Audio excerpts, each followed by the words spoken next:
sarılmış boynundan gelip sokar ay ödül.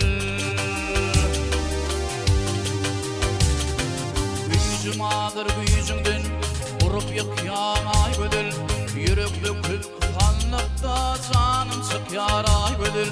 Bu dünyada temama bakı olgun tay ödül. Gücüm ağır gücünden vurup yıkar ay ödül. Yürek dökül kanlıkta canım sıkar ay ödül. Bu dünyada temama bakı olgun tay ödül. Gözüm yarıp yüreğim tayyar elin boğuşamam. Kerim ketip sahirlim tüdi tevsirmek.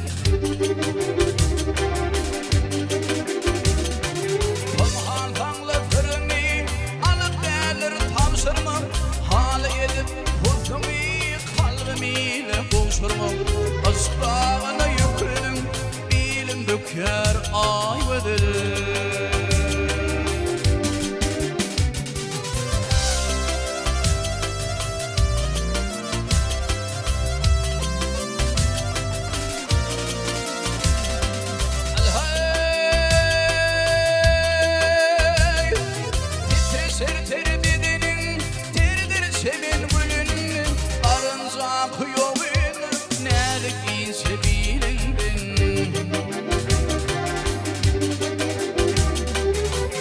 Dostum yerli dürdükler dilinin Ülgüdeki zikrimin şerbet yoğufum kolundan Bu dünyada temama bakı olgul tay ödül.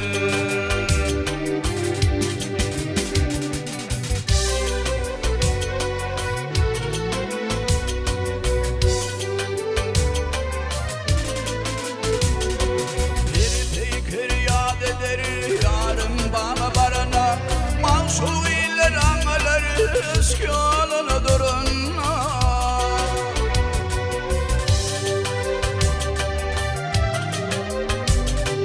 Aşık olur dostlarım yere bakıp yürene.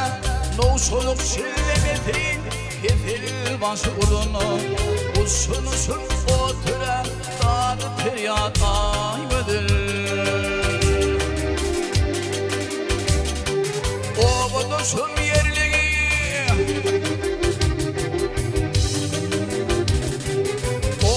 Dostum yerliği dürdükler dilinden Ülgüdeki zikrimin şerbet yoğufum kolundan Bu dünyada vekime bakı olgun tay